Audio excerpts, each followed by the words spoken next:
today we are going to see some more points. So, whatever the task I had assigned you in the last session, have you practiced it at your side? मैंने आपको कुछ task दिए थे कि आपको list के multiple types भी display करने हैं, ऑर्डर लिस्ट के, अनऑर्डर लिस्ट के। Yes,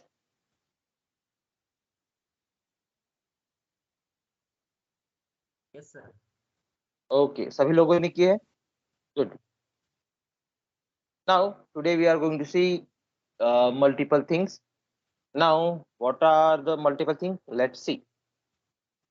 So now I'm going to tell you use of iframe tag in HTML5. Okay. So friends, पहले क्या था, जब ओल्ड HTML था, HTML5 के पहले एक फ्रेम नाम का टैग था। तो फ्रेम नाम का वो टैग था, तो उससे हम क्या करते थे, हमारी स्क्रीन को डिवाइड कर सकते थे। सपोज ये हमारी एक स्क्रीन है, तो इसे डिवाइड कर सकते थे मल्टीपल पार्ट्स में। But nowadays in HTML5 there is no frame tag. There is no frame tag. Now there is a one more tag get introduced, that is iframe. Okay, but actually आज मैं आपको एक important चीज भी पढ़ा देता हूँ जो शायद मैंने नहीं पढ़ाई है। Yes.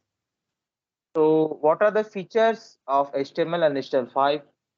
Okay, or what is the difference between HTML and HTML5? Okay, ये important question है। अगर आपको इंटरव्यू के लिए जाते हो, so स्टूडेंट आपको वो क्वेश्चंस पूछा जाता है। तो अगर HTML में कुछ पूछना है तो ये इंपॉर्टेंट क्वेश्चन हो सकता है। तो फर्स्ट क्वेश्चन होगा, what are feature of HTML5? और ये भी क्वेश्चन हो सकता है, what is difference between HTML and HTML5? अगर ये क्वेश्चन होता है इंटरव्यू में तो आपको क्या आंसर देना है, कैसे आंसर देना है, मैं बताने वाला हूँ। ओके, सो ये होता है, ये स्टूडेंट्स, ये question most of the time ये क्वेश्चन होता है कि आप जब इंटरव्यू के लिए जाते हो और इसमें कुछ क्वेश्चनिंग करना है, सबसे पहले ये क्वेश्चन हो सकता है, what is the difference between HTML and HTML5? Okay, तो स्टूडेंट्स चलिए मैं आपको कुछ टॉपिक्स बता देता हूँ। सबसे पहले क्या हुआ है कि in old version of HTML there were no semantic element, but now in HTML5 semantic element get introduces. अगर आपको आंसर देना है कि what is the difference between HTML and HTML5, तो आप ये बोल सकते हो, sir in old version of HTML there were no semantic element, but in HTML5 semantic element get introduces. हो गया पहला एक डिफरेंस, HTML में semantic element नहीं थे, HTML5 में semantic element introduce हो गए। Okay, semantic element introduce.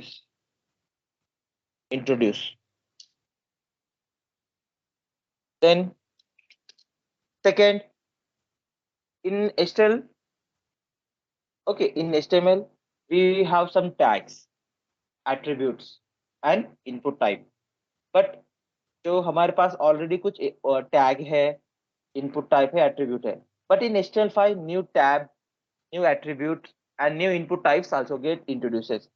HTML5 में कुछ नए टैग इंट्रोड्यूस हुए, new tag, new attribute, new attribute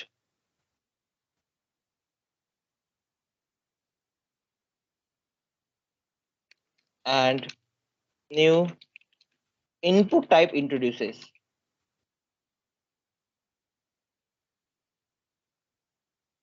introduce, हमारे ओल्ड HTML में कुछ टैग थे, इनपुट टाइप्स थे और एट्रीब्यूट थे, बट HTML5 में और ज्यादा ऐड हो चुके हैं।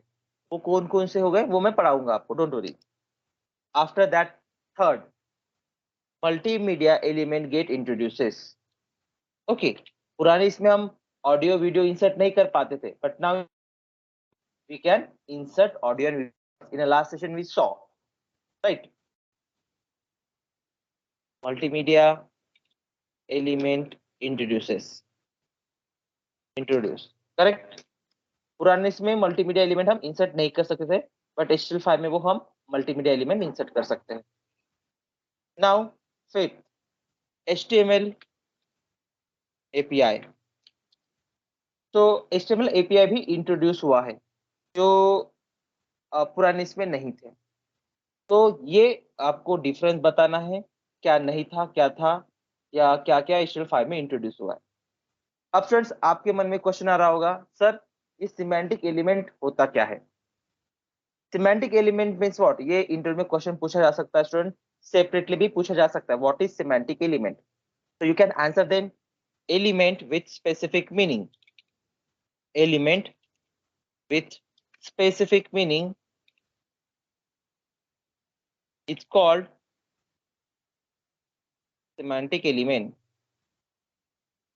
it's called semantic element.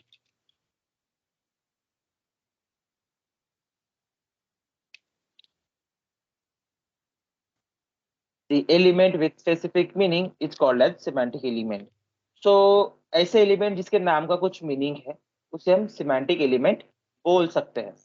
तो एग्जांपल के लिए मैं आपको बताता हूँ, जो हेडर, अगर मुझे मेरी वेबसाइट का हेडर पार्ट बनाना है तो हम हेडर या सिमेंटिक एलिमेंट यूज करेंगे।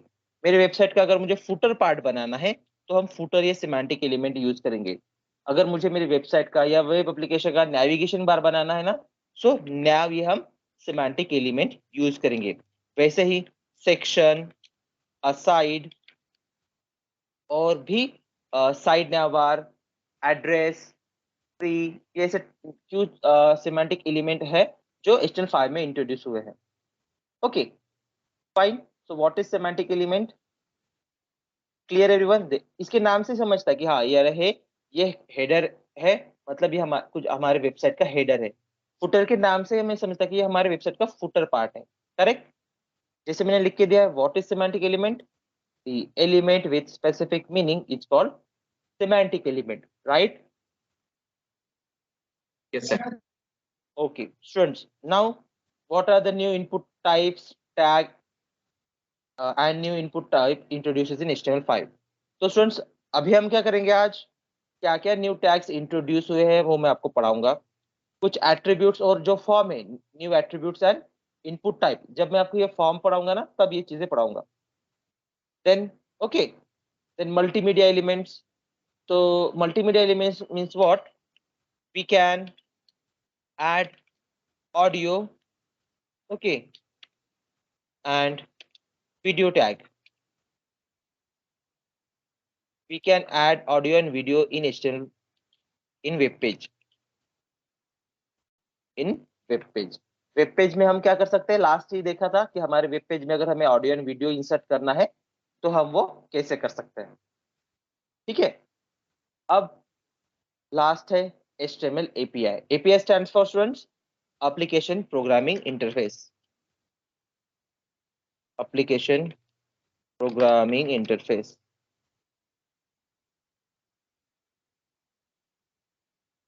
Okay, so application programming interface ये होता क्या है students? So API is a small program which is already developed. API एक स्मॉल प्रोग्राम है जो ऑलरेडी डेवलप्ड है, बस हमें इसे यूज करना है डायरेक्टली हमारे वेब पेज में। ठीक है, so what are the HTML APIs? तो first API is what? Geolocation. Geolocation. Second is drag and drop. Drag and drop. Third is web worker. Fourth is web storage. And fifth is SSE, server sent event. Server sent event.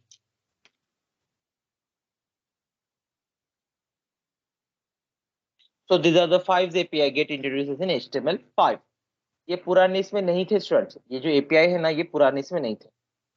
अब इस API का क्या use है हमारे web page में या web browser में। इसका क्या यूजेस है? तो स्टूडेंट इसका यूज ये है कि what is the use of Jio location? Simple, it returns user current position. It returns user current position. ये एपीआई क्या है स्टूडेंट? ये ऑलरेडी एपीआई है जो डेवलप्ड, हमें ऑलरेडी डेवलप्ड है। इससे क्या होता है कि हमें यूजर्स की करंट पोजीशन मिलती है। और ये एपीआई बस कहाँ वर्क करता है? आपके मोबाइल पे वर्क करेगा, क्योंकि आपके मोबाइल में जीपीएस है, लैपटॉप में जीपीएस नहीं होता। तो ये जो एप्लीकेशन है, ये जो एपीआई है, ये बस मोबाइल एप्लीकेशन में वर्क करेगा, या ऐसे एप्लीकेशन पे वर्क करेगा जहाँ जीपीएस ट्रैकर है, जीपीएस डिवाइस अटैच्ड है। तो ये क्या करता है जियो लोकेशन एपीआई? ये हमें यूजर की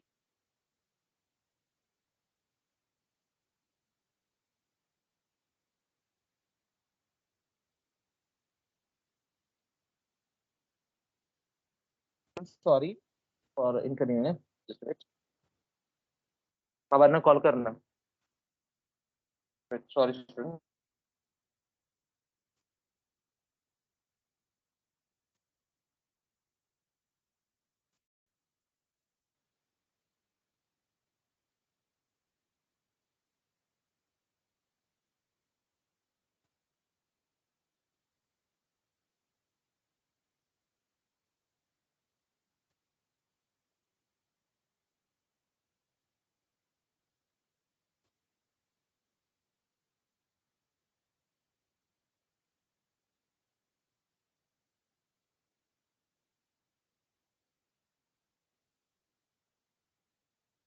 hello students, am I audible to you? Yes, sir, audible. Okay, okay, thank you everyone. So actually it was a call from my home, right? So clear what is the use of geolocation API? geolocation API क्या है students? It returns user current position. ये user की हमें current position return करता है। और ये कहाँ वर्क करेगा? जहाँ जहाँ सिस्टम पे जीपीएस ट्रैकर होगा, अदरवाइज ये आपके सिस्टम पे वर्क नहीं करेगा। ओके, सो स्टूडेंट्स ये एपीआई है, ऑलरेडी डेवलप्ड है, हमें इसे डेवलप करने की जरूरत नहीं, हमें बस इसे यूज करना होता है। बट इसके लिए आपको जावास्क्रिप्ट का कोड आना चाहिए। ओके, तो जैसे आपने, अगर ये कहाँ यूज होता है, फिर ये कहाँ यूज होता है? तो स्टूडेंट्स अगर आपने देखा होगा जोमेटो, देन गूगल, जैसे जोमेटो देखा है, देन आप जब गूगल मैप पे कुछ लोकेशन सर्च करते हो, या फिर आप ओला उबेर कैब बुक करते हो ना, उस ऐप में ये एपीआई यूज हुआ है। ठीक है, देन ड्रैग एंड ड्रॉप ये एपीआई क्या करता है? So here what we can do, we grab an object we grab an object and we grab an ob we grab an object and drag in another location, in another location. So students, हम जिसे cut and paste करते हैं ना, cut and paste आपने देखा होगा system पे, तो वैसे ही अब हमें कट एंड पेस्ट करने की जरूरत नहीं होती। हम ग्रैब करेंगे किसी ऑब्जेक्ट को हमारे सिस्टम पे और दूसरे लोकेशन पे हम पेस्ट कर सकते हैं। इसे कहते हैं ड्रैग एंड ड्रॉप, राइट? इसे कहते हैं ड्रैग एंड ड्रॉप। जैसे अगर आपने मल्टीपल वेबसाइट देखेंगे, तो अगर आपको कोई भी इमेज एडिट करनी, तो हम क्या करते हैं, इसे पकड़ते उसे डाल देते, राइट? उसे कहते हैं drag and drop. After that web worker. अब ये वेब वर्कर होता क्या है स्टूडेंट्स? तो ये वेब वर्कर से आपका जो एंगुलर एप्लीकेशन है या अदर एप्लीकेशन है वो फास्ट परफॉर्म करते हैं, right? So what is web worker? Simple, it is a small it is a small javascript code. It is a small javascript code which execute at the backend, which execute at backend of browser without affecting its current execution.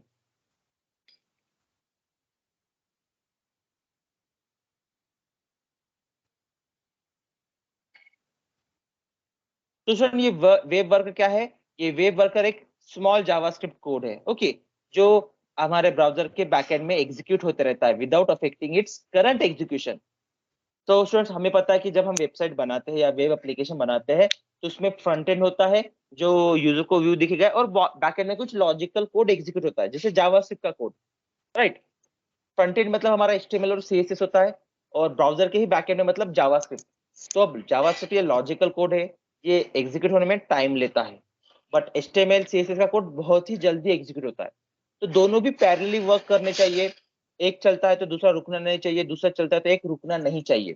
तो ये कौन काम करता है? Web worker. Web worker is API। वो क्या करता है वेब वर्कर? आपका जो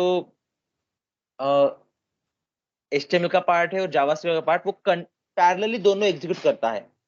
So that's why what is a JavaScript code? It is a small, okay, what is a web worker? So web worker is a one small JavaScript code which execute at the backend of browser without affecting its current execution, right? Now, third is web storage. Third is web storage. Now, what is web storage? Simple. It is used. It is used to store. It is used to store user data on browser. अगर आपको users का data browser पे store करना है तो उसके लिए हम वेब स्टोरेज यूज करते हैं। सो ये भी इंपॉर्टेंट है स्टूडेंट, इंटर में ये भी ज्यादा इंपॉर्टेंट है वेब स्टोरेज। तो वेब स्टोरेज आपको ज्यादा यूज होता है and you must be aware about it. So in a web storage we have again two types. First is a local storage and second is session storage.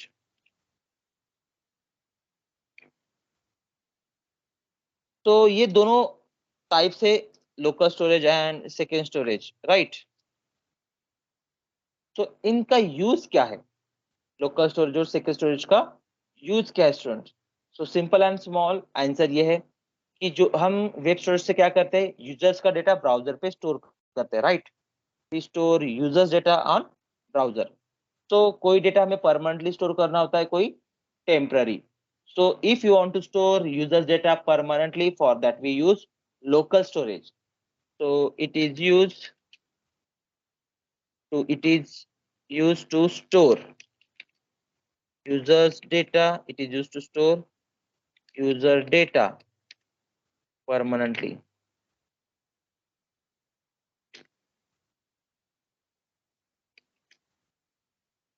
Okay जब तक आप खुद delete नहीं करोगे वो ब्राउजर पे डेटा वैसे का वैसा ही रहेगा।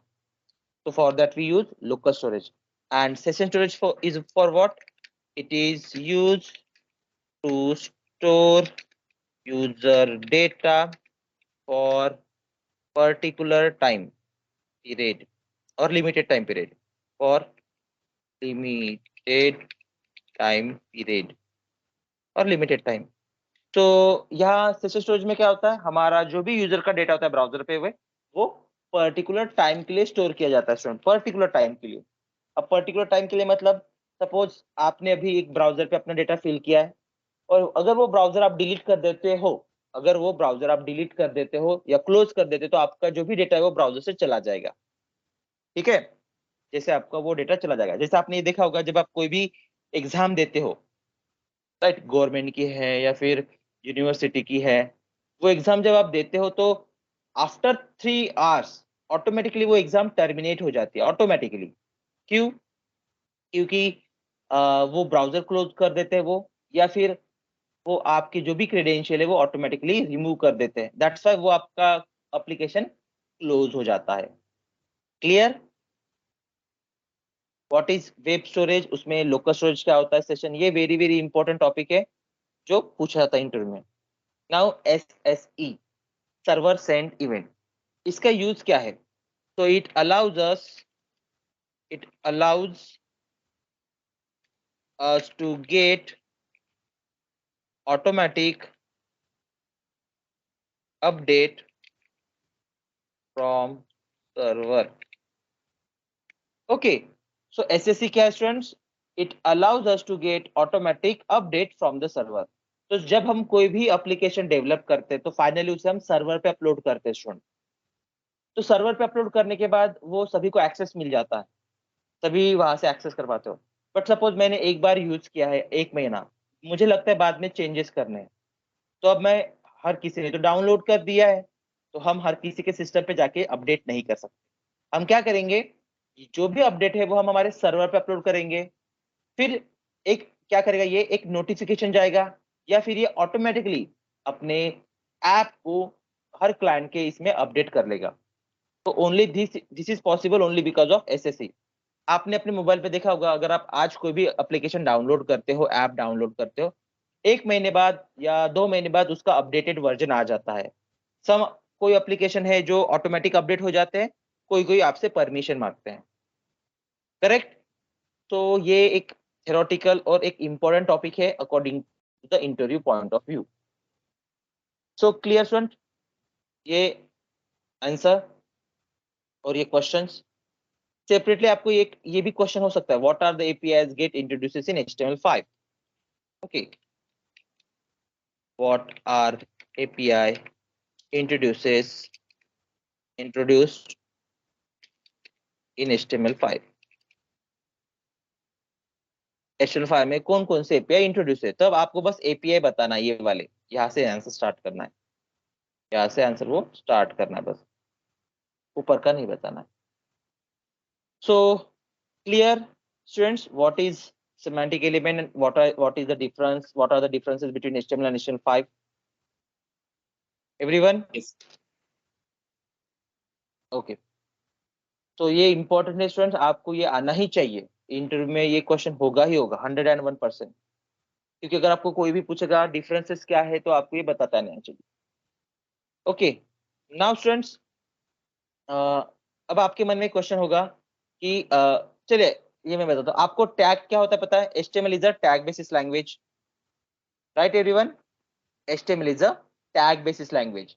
So in HTML we have two types of tag, pair tag and unpaired tag, right everyone? We have two types of tag, pair tag and unpaired tag. तो वो कैसे दिखते हैं? Let's see types of element. Okay, type of element in HTML5. In HTML5 के अंदर कितने types के element है? तो स्टूडेंट्स हमारे हमारे इसमें तो सिमेंटिक एलिमेंट है ये, बट बेसिकली दो टाइप्स के एलिमेंट है। First is block element, okay, and second is inline element.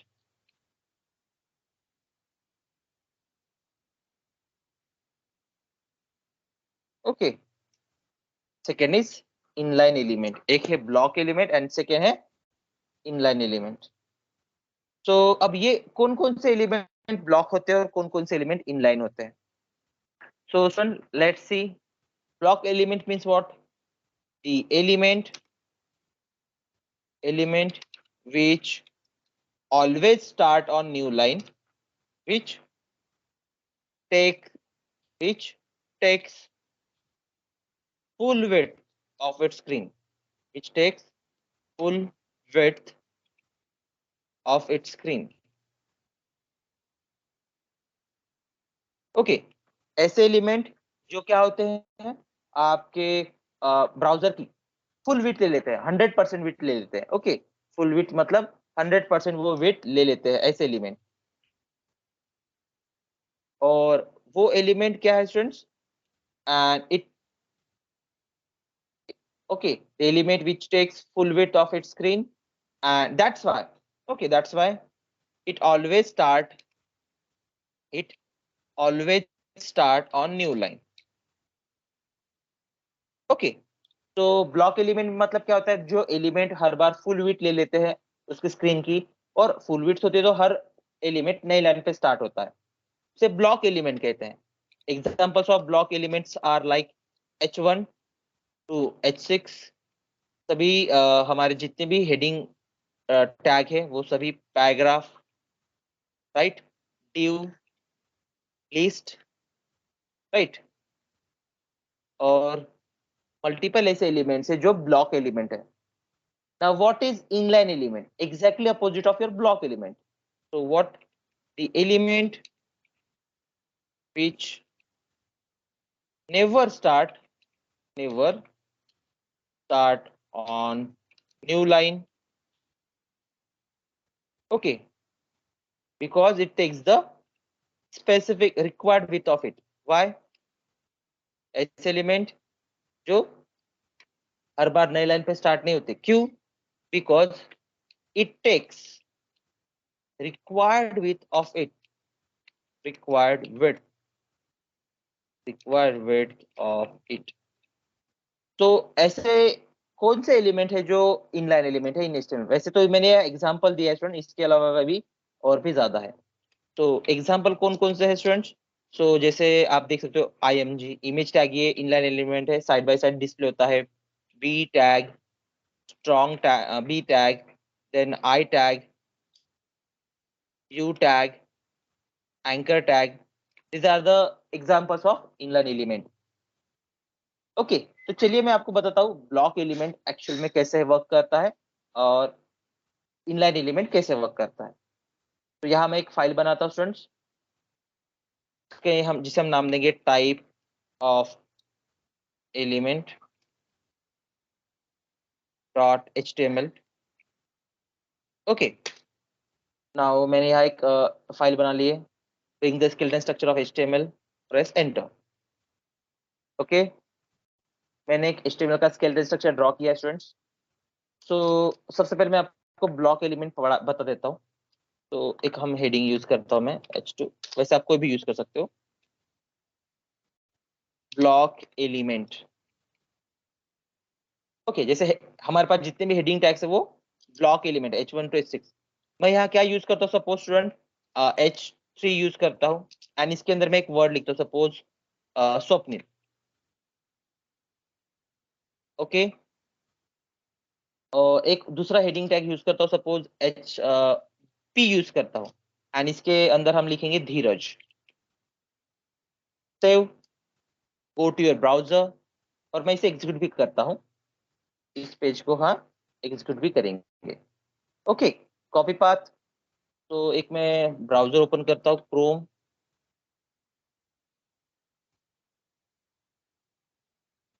And I paste here. So is it visible to you? आप देख सकते हो Swapnil and Dheeraj side by side नहीं डिस्प्ले हो रहे। Swapnil and Dheeraj side by side display नहीं हो रहे, स्वप्निल के नीचे ही धीरज डिस्प्ले हो रहा है, क्योंकि यहाँ तो इतनी जगह है, राइट स्टूडेंट, यहाँ तो इतनी स्पेस अवेलेबल है, फिर भी धीरज यहाँ स्पेस में प्रिंट नहीं हो रहा। क्यों? क्योंकि P and H3 are the block element, और ब्लॉक एलिमेंट क्या करता है, फुल विड्थ ऑक्युपाइड करता है। भले ही कंटेंट कितना भी हो, भले ही कंटेंट कितना भी हो, वो एलिमेंट क्या करता है, कंटेंट इतना है ना, ठीक है, बट फिर भी ये क्या करता है, पूरी की पूरी विड्थ वो ऑक्युपाइड करता है, यहाँ से लेके लेफ्ट साइड से लेके राइट साइड तक जितने आपकी स्क्रीन की विड्थ है वो पूरी की पूरी ऑक्युपाइड कर लेता है ब्लॉक एलिमेंट। इसलिए फिर हर बार जो भी ब्लॉक एलिमेंट आएगा वो हर बार नई लाइन पे स्टार्ट होगा। ये धीरज भी क्या है, पैराग्राफ के अंदर लिखा है ना, तो ये भले ही कंटेंट इतना है बट वो कितनी विड्थ ले लेता है, फुल विड्थ, यहाँ से लेके यहाँ तक, एंड तक। तो ये जैसे पैराग्राफ है, डी है, पी है, देन ड्यू है, ये भी ब्लॉक एलिमेंट है। Here I am going to write suppose Nikhil. Save, go to your browser, refresh, आप देख सकते हो निखिल भी नए लाइन पे स्टार्ट हुआ है, ये साइड बाय साइड नहीं है because this is a block element. Okay, तो चलिए अब हम इनलाइन एलिमेंट देखेंगे। मैं H2 ड्रॉ करता हूँ। अब इनलाइन एलिमेंट कौन कौन से हैं, और इनलाइन एलिमेंट क्या होता है student? The element which never start on new line, which never start on a new line because it takes the required width of it, so it called inline element, right?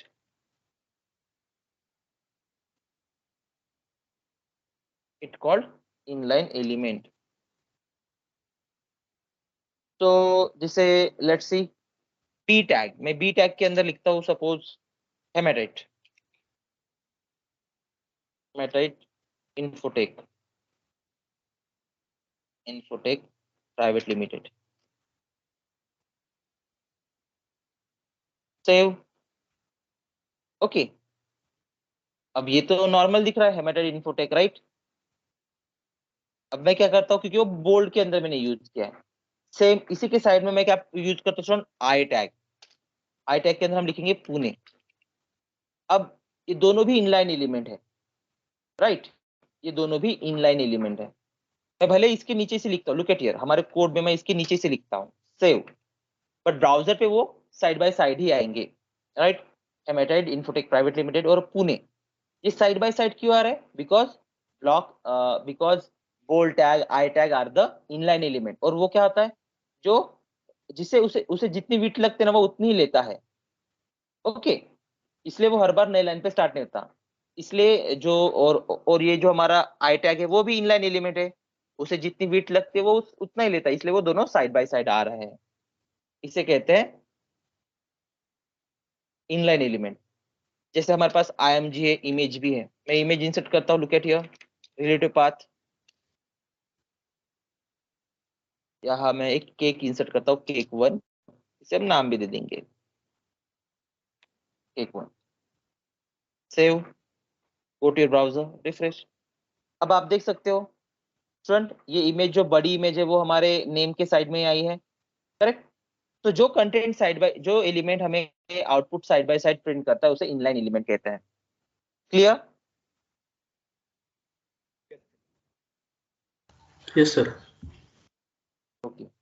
अब may be आपके मन में question भी हो सकता है, sir अब आपने एलिमेंट एलिमेंट कहा है, कभी भी टैग कहते हो, कभी एलिमेंट कहते हो, कभी टैग कहते हो, अब इसे इसे कैसे आइडेंटिफाई करेंगे? तो लेट्स सी, टैग होता क्या है स्टूडेंट, टैग होता क्या है? सो सबसे पहले आपको पता है HTML is a tag basis language, so first we write star tag, right? Star tag होता है, और हम एंडिंग या क्लोजिंग टैग कैसे आइडेंटिफाई करते हैं? फॉरवर्ड स्लैश से, राइट? तो ये होता है एंडिंग टैग या क्लोजिंग टैग, आप कह सकते हो एंडिंग टैग या क्लोजिंग टैग, आप इसे कह सकते हो, करेक्ट? ये स्टार्ट टैग है, ये एंडिंग टैग है। इसके बीच में क्या लिखते हैं स्टूडेंट्स हम? इसके बीच में हम कंटेंट लिखते हैं, इसके बीच में कंटेंट या फिर हमारी कोई भी इंफॉर्मेशन और इंफॉर्मेशन, ओके? इसके बीच में आप जो स्टार्टिंग टैग और एंडिंग टैग के बीच में जो आप लिखते हो उसे हम कंटेंट या फिर इंफॉर्मेशन कहते हैं, करेक्ट? ध्यान देना स्टूडेंट, ये हमारा स्टार्टिंग टैग होता है, इसे हम क्या कहेंगे? Starting tag. इसे हम एंडिंग टैग कहेंगे, इसे कंटेंट कहेंगे। और एट्रीब्यूट हम कहाँ लिखते हैं हर बार? We always write attribute in starting tag. तो ये स्टार्टिंग टैग के अंदर हम क्या लिखते हैं? एट्रीब्यूट, और इक्वल्स टू देके डबल कोट के अंदर हम वैल्यू लिखते हैं, राइट? इसे कहते हैं वैल्यू। अब जैसे कलर एट्रीब्यूट था, वैल्यू थी, साइज एट्रीब्यूट था, हमने अलग साइज दी थी, बीजी कलर था, ये एट्रीब्यूट था।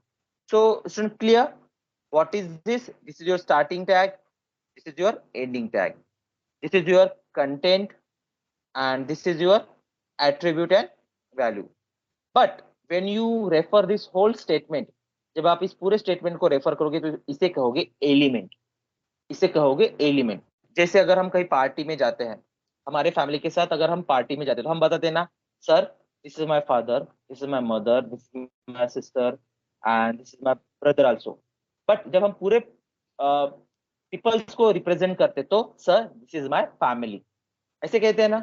वैसे ही जब आप इस इंडिविजुअली से रेफर करते हो, sir this is starting tag, ending tag, content, attribute and value. But जब आप इसे पूरे स्टेटमेंट को रेफर करोगे उसे कहेंगे हम एलिमेंट, उसे कहेंगे हम एलिमेंट, ओके? एलिमेंट किसे कहते हैं? क्लियर? Yes sir. ओके। तो नाउ अब हम देखेंगे, हमने यहाँ देखा है एलिमेंट क्या होता है, ब्लॉक एलिमेंट। सिमेंटिक एलिमेंट क्या होता है ये भी दिखाया मैंने, ओके? सिमेंटिक एलिमेंट हमने देखा है कि क्या होता है, element with specific meaning is called as an semantic element, okay? So students, पुराने इसमें सिमेंटिक एलिमेंट नहीं थे। आपको इंटरव्यू में भी ये भी क्वेश्चन हो सकता है, इंटरव्यू में ये क्वेश्चन हो सकता है कि ओके, सिमेंटिक एलिमेंट इंट्रोड्यूस करने की क्या जरूरत पड़ी? तो आप उन्हें कह सकते हो कि सर पुराने इसमें क्या करते थे, जब सिमेंटिक एलिमेंट नहीं थे, पुराने स्टूडेंट में जब सिमेंटिक एलिमेंट नहीं थे तो डेवलपर्स क्या करते थे स्टूडेंट्स, अगर उन्हें हेड सेक्शन बनाना है या फुटर सेक्शन बनाना है, नैव सेक्शन बनाना है तो यूजर अपने हिसाब से नाम देते थे किसी भी एलिमेंट को अपने हिसाब से, तो स्टूडेंट आज अगर मैं एक डेवलपर हूँ, सिमेंटिक एलिमेंट नहीं है तो मेरे हेडर पार्ट को मैं आईडी देके नाम देता था कि माय हेडर। दूसरा कोई डेवलपर हेडर 1 2 3, तीसरा कोई डेवलपर हेडर हेमेटाइट, ऐसे कुछ ना कुछ नाम देता था। तो इससे होता क्या था स्टूडेंट कि जब फाइनली हमारी वेबसाइट ब्राउजर पे या सर्वर पे अपलोड होती थी और वहां से सभी को विजिबल होती थी, तो ब्राउजर कंफ्यूज होता था कि भाई what do you want to say. कोई डेवलपर कहता है कि एक वेबसाइट का ये हेडर है, वो हेडर पार्ट अलग है। सो browser will browser were not able to find out the correct content in your website। Browser correct content आपकी वेबसाइट में फाइंड आउट नहीं कर पाता था। तो that's why semantic element introduce हुए। ठीक है, अगर आपको इंटरव्यू में ये क्वेश्चन होता है कि सिमेंटिक एलिमेंट क्यों इंट्रोड्यूस हुए, so you can tell them answer in this way, sir, in old version of HTML there were no semantic element, so developer used their own naming convention for the block, so it makes difficult for the browser to identify correct content in your website. That's why semantic element get introduces. It helps both search engine as well as browser to identify correct content in your web page। ऐसे answer देना है तो it will be a great. ठीक है, then अब new tag कौन कौन से है जो HTML5 में इंट्रोड्यूस हुए हैं। तो लेट्स सी, मैं आपको कुछ न्यू टैग्स बता देता हूँ। वैसे तो बहुत ज्यादा है बट जो जो इंपॉर्टेंट है वो मैं आपको पढ़ा देता हूँ। New tag get in okay dot HTML, bring the skeleton structure of HTML। So students, let's see example of some new tag। I write here H2 new tag। अब स्टूडेंट्स न्यू टैग कौन कौन से, पुराना tag जैसे B tag है, अगर आप B tag के अंदर कुछ भी लिखते हो, जैसे मैं यहाँ लिखता हूँ पंचशील, तो ओके एंड न्यू, अब ये बी टैग तो हमारा पुराना टैग है। नाउ स्ट्रॉन्ग टैग, इसके अंदर भी मैं पंचशील ही लिखता हूँ। I save it, right, B tag के अंदर भी मैंने पंचशील लिखा है। Strong tag, both are the inline element, both are the inline element, वो साइड बाय साइड दिखेंगे। मैं कॉपी पाथ करता हूँ, copy path, go to the browser and paste here. तो आप देख सकते हो स्टूडेंट्स हमें आउटपुट में कुछ मिल रहा है।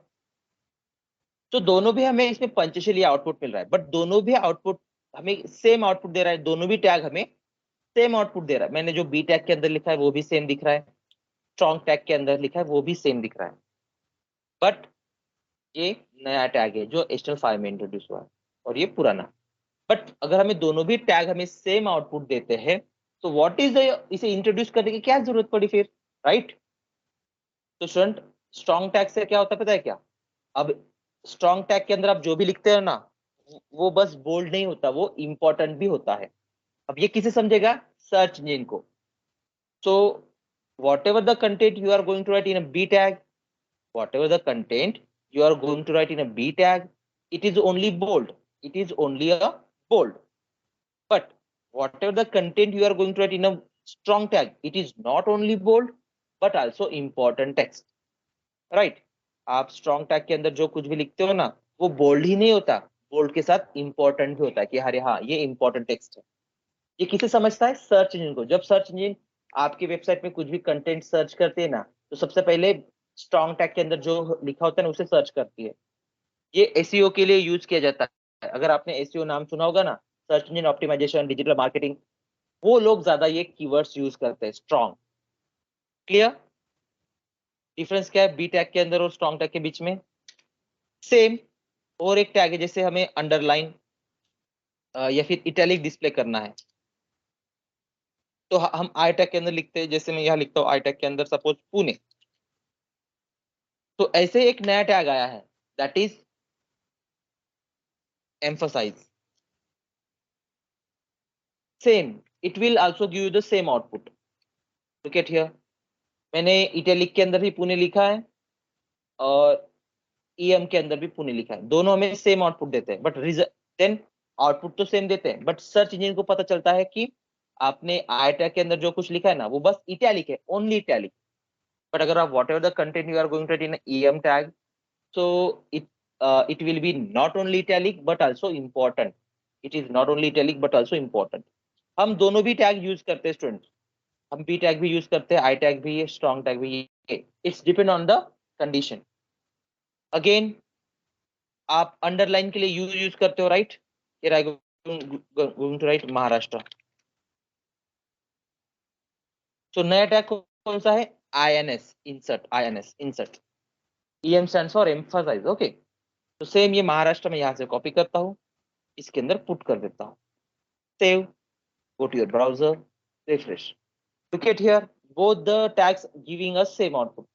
Whatever the content we have written in a U tag and INS. Again, whatever the content you are going to write U tag, it is only underlined. But whatever the content you are going to write inside a INS tag, it is not only underlined but also important text. But also important text. Okay, so these are the some new tags. Strong tag है, okay, strong tag है, EM tag है, INS है. After this students, after this मैं यहाँ एक suppose अगर मुझे किसी भी वर्ड का फुल ये करना है, फुल फॉर्म शो करना है, तो हम कैसे करते थे स्टूडेंट्स? सपोज मुझे www, अब ये तो आप सभी को पता है, you are a developer, so you all are aware about it. इसका फुल फॉर्म क्या है? World wide web. But we are a developer, हमें पता है, बट दुनिया में सभी लोग डेवलपर्स नहीं है. तो मुझे क्या करना है, जब कोई भी इसके ऊपर होवर करेगा, जब इसके ऊपर कोई भी होवर करेगा तो इसका फुल फॉर्म मुझे शो करना है. तो ये हम कैसे करते थे? पुराने इसमें हम क्या करते थे स्टूडेंट्स? सो पुराने इसमें हम एक, मैं ड्यू टैग लेता था, due P what ever you want, you can use anything. इसके अंदर मैं www लिखता था.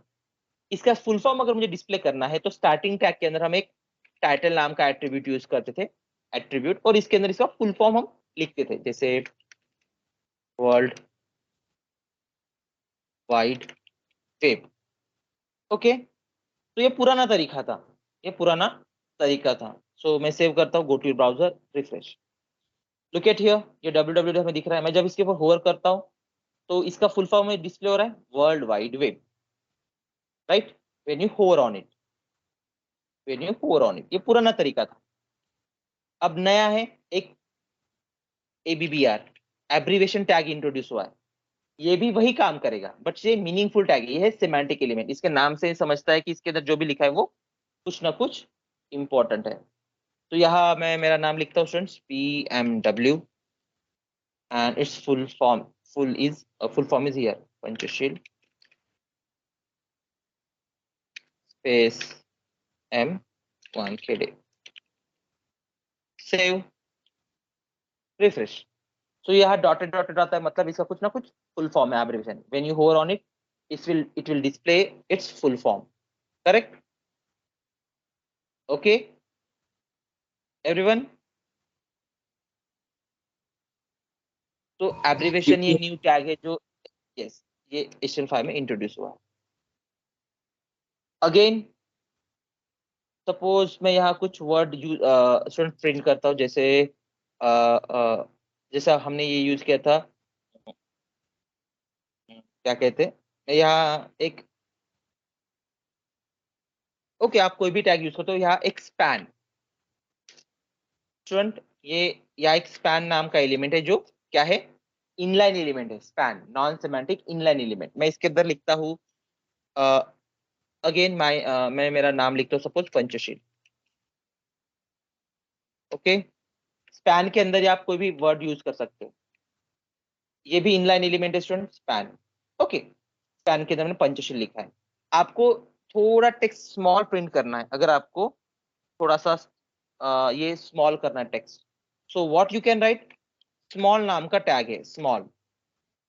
इसके अंदर भी आप सेम लिख दो वो चीज, copy and paste here, save, go to your browser and refresh. So आप देख सकते हो ये जो पंचशील है ना, लिटिल बिट स्मॉल है as compare to your normal text. Normal text से कंपेरेटिवली ये जो पंचशील है वो थोड़ा स्मॉल है. तो वो स्मॉल टैग जो है ना, वो भी HTML5 में इंट्रोड्यूस हुआ है. ये न्यू टैग है, स्मॉल टैग. स्पैन ये है कि पूरा नई टैग है. Okay, span is an old tag but small is a new tag. Same students, अगर सपोज मैं यहाँ p यूज करता हूँ, लुक एट हियर, p इसके अंदर एक मैं कुछ वर्ड यूज करता हूँ, लॉरेम. ओके, सो आपको क्या करना है स्टूडेंट, सपोज अब हम पोयम कैसे लिखते हैं, 4 लाइन की पोयम होती है, देन उसके नीचे और एक वर्ड होता है, ऐसे कुछ ऐसे ना, ऐसे ऐसे डिस्प्ले होता है, करेक्ट. तो ये सपोज पोयम है, मैं इसे सेव करता हूँ, go to your browser, refresh. ये तो पोयम की तरह नहीं दिख रहा students.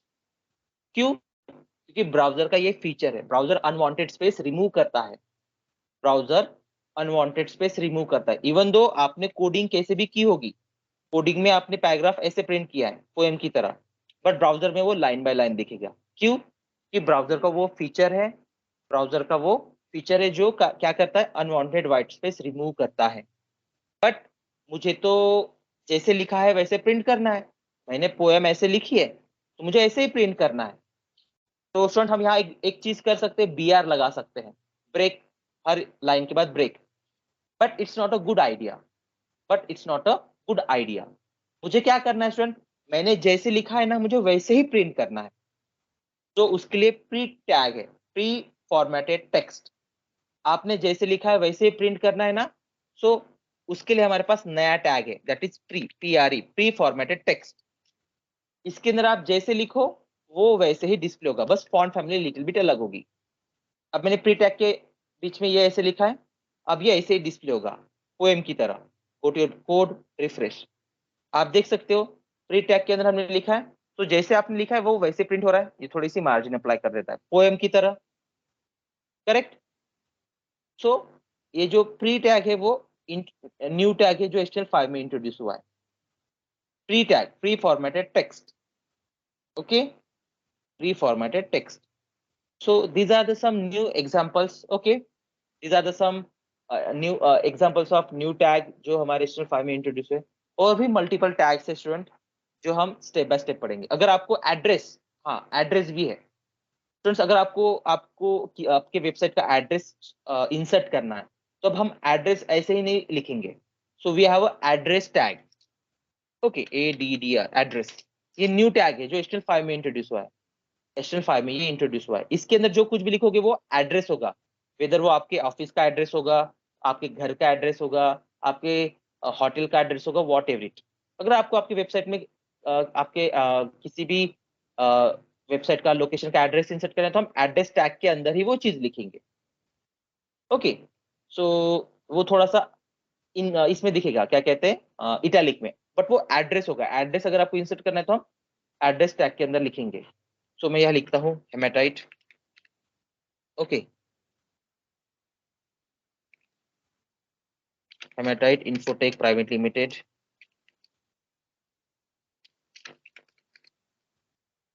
LTD, Chandan Nagar, Pune. Right,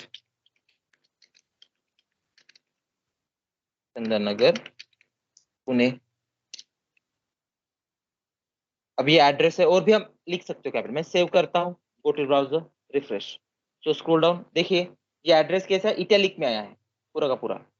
आपको इसे अगर ये करना है तो आप यहाँ BR लगा सकते हो, BR टैग, वो नीचे आ जाएगा. राइट, सो एड्रेस इंसर्ट करने के लिए हमारे पास न्यू टैग है, दैट इज एड्रेस. ठीक है, तो student, so this is a new tag gate introduce in HTML5. और भी बहुत ज्यादा टैग है जो हम पढ़ेंगे step by step. So I hope कि सभी को आज का टॉपिक समझ में आया है. what is the difference between HTML and HTML5, what are the features of HTML5, what are the APIs get introduced in HTML5.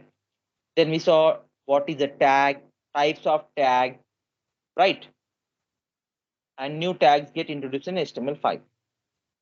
So student ये सबसे ज्यादा इंपॉर्टेंट है, आपको इंटरव्यू में ये क्वेश्चन होगा ही होगा अगर आप जाते. What is the difference between HTML and HTML5, what is the latest version of, जब आप बोलते हो ना sir latest version of HTML is HTML5. Thanks for watching this video. Friends, if you like the video, don't forget to hit like button and to subscribe this channel.